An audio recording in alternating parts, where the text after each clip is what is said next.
हम गुंजन चौधरी मैथिली गुंजन चैनल पर समस्त मिथिलावासी के प्रणाम करै छी। हम आई एकटा कोबर गीत लऽ कऽ उपस्थित छी। अहाँ सबसे आग्रह जे गीत के अंत तक जरूर सुनब।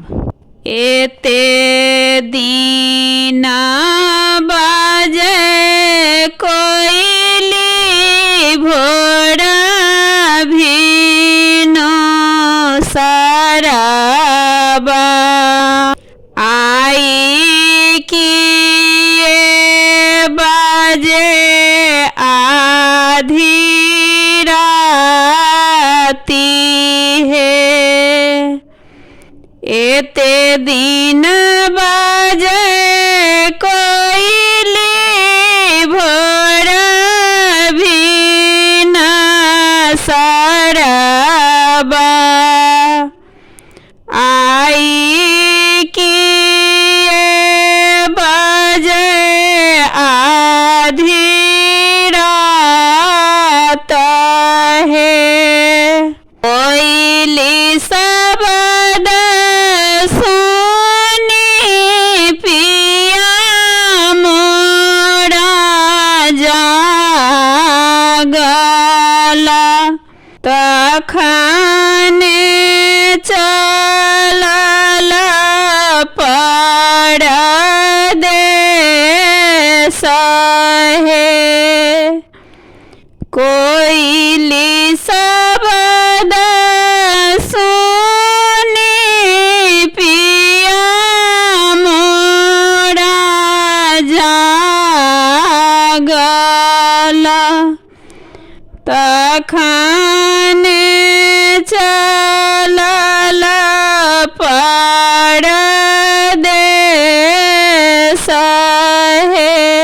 घर सँ बाहर भेली सुहबे से कनिया सुहबे धायले पिया के पछोड़ा है। घर सँ बाहर भेली सुहबे से कनिया सुहबे धायले पिया के पछोड़ा है। अपने त जाइ छी पिया देश रे विदेशबा हमारो के कहाँ छोड़ने जाई है। अपने त जाइ छी पिया देश रे विदेशबा हमारो के कहाँ छोड़ने जाई है।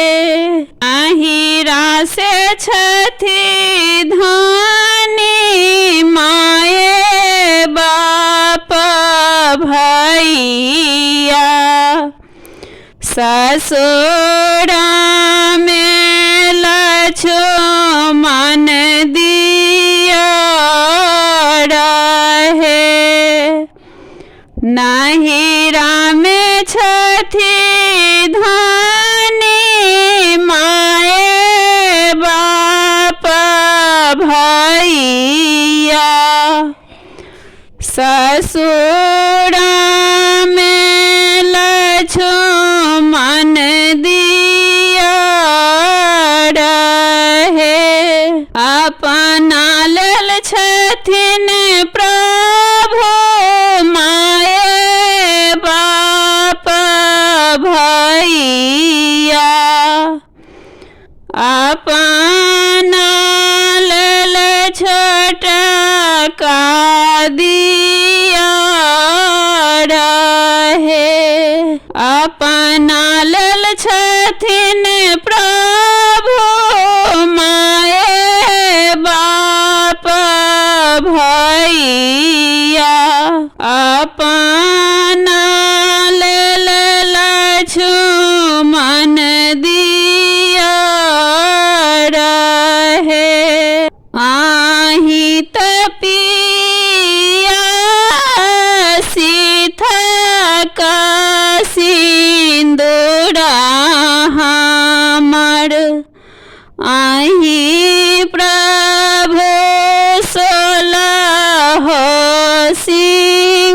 सिंगार है आही तपिया सीता का सिंदूरा हमर आही प्रभु सोलह